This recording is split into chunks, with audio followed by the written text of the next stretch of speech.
Thank you and welcome to the show this morning. The topic this morning is family life and relationships.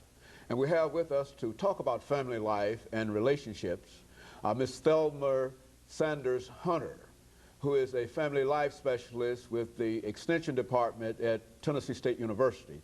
And of course, Dr. Hunter, let me welcome you to the show this morning to talk about family life and relationships. And of course, before we do that, let's talk about Dr. Hunter.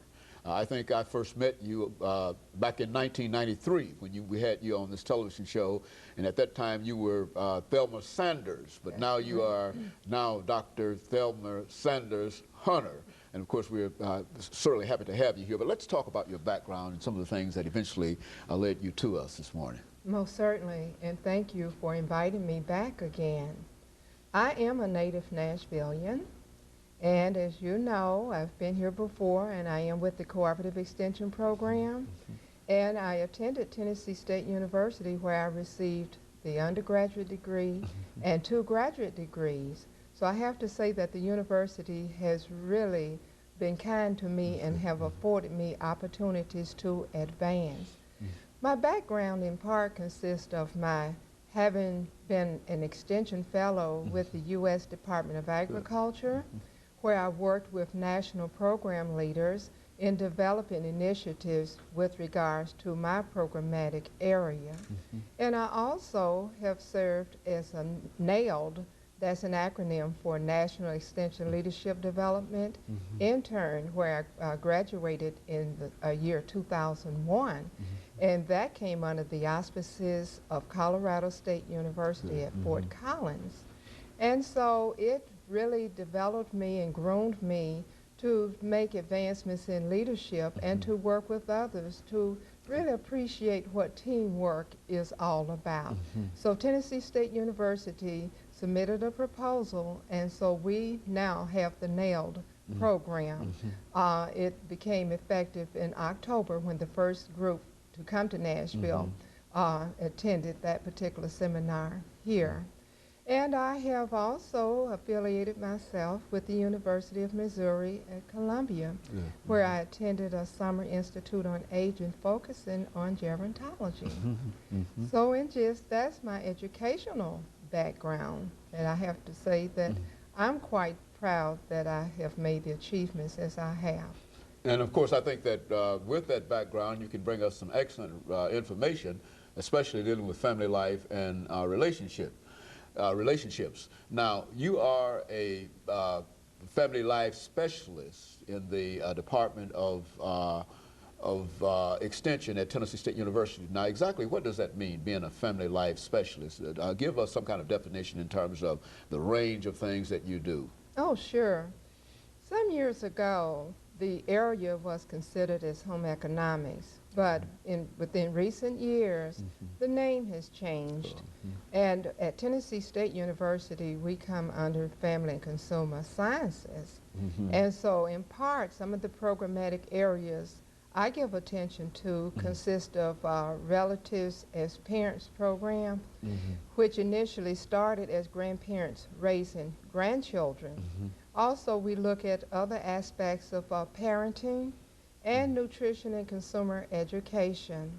So under the grandparenting program, we realized that there are many reasons why grandparents and or other relatives are giving care to dependent children. And some of those reasons in part are parents may be deceased or divorced or ill, economic problems, some are incarcerated. So there are a lot of reasons why relatives are taking care of these dependent children. And there are problems that are associated within some families when it comes to these relatives who are taking care of children. Money is a major problem because many people are not aware that there are resources that are available to them that will allow them to do a better job in taking care of these dependent children. And we have worked with various aspects of correction with the State Department of Correction, and we have worked also with the Davidson County Sheriff's Office, where we have a parenting program in place now with the Sheriff's Office, and of the past, we dealt with parenting and job readiness training with the State Department of Correction. So what we do is to advocate strengthening the family arrangement where inmates can have a better relationship with their children and can parent from a distance. We know that many inmates come into the city from far corners of the state, and so their children are unable to visit with them, but they can keep in contact with their children and really keep abreast of what the children are doing with their lives. We have a nutrition education program for which we received a little better than $250,000 funding for, to really enhance the awareness of individuals where they would change their behavior, where they would eat more healthy and will purchase their foods and be more aware of what is involved when they go to do their shopping at the supermarket. Now, so all of these are part of Family Life, the extension program, and you actually carry this program out into the communities. This is not a program that you invite folks in to, for the most part, but you are actually out in the community, meeting the parents and et cetera. What are some of the things that you might be able to tell us? And I'm almost sure that we're making preparation for our first commercial break. But with your background dealing with the elderly and grandparents, what are some of the things that you might be able to say are some of them probably the least understood or perhaps the least known aspects of parenting as a grandparent and that kind of information? Well, one of the things that I would like to convey is the fact that there are many grandparents who are raising grandchildren who are caught up in what they call, quote unquote, the sandwich generation. And that is, these grandparents, many of them have their own dependent children they are trying to raise, and then they also have their grandchildren they're involved with, and they have aging family members they are trying to take care of. So there's a lot of stress and strain emotionally, physically, and financially upon these individuals who are involved.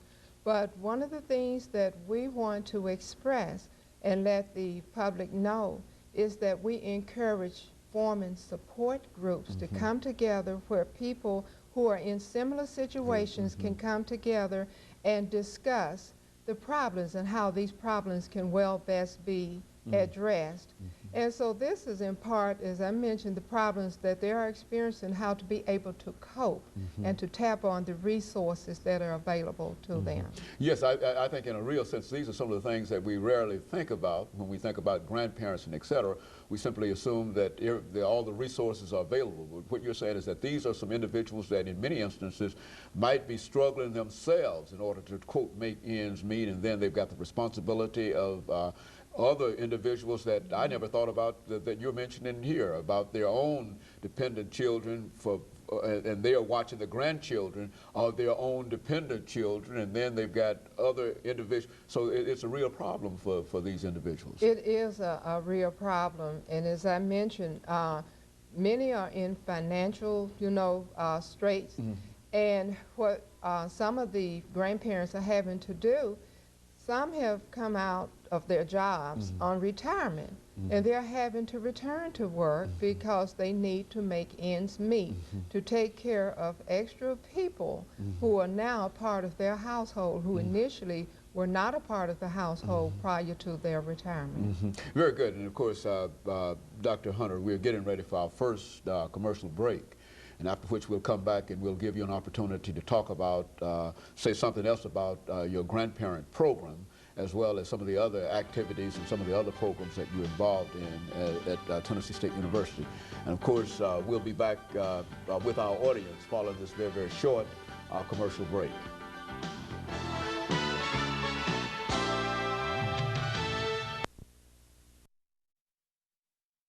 The topic is family life.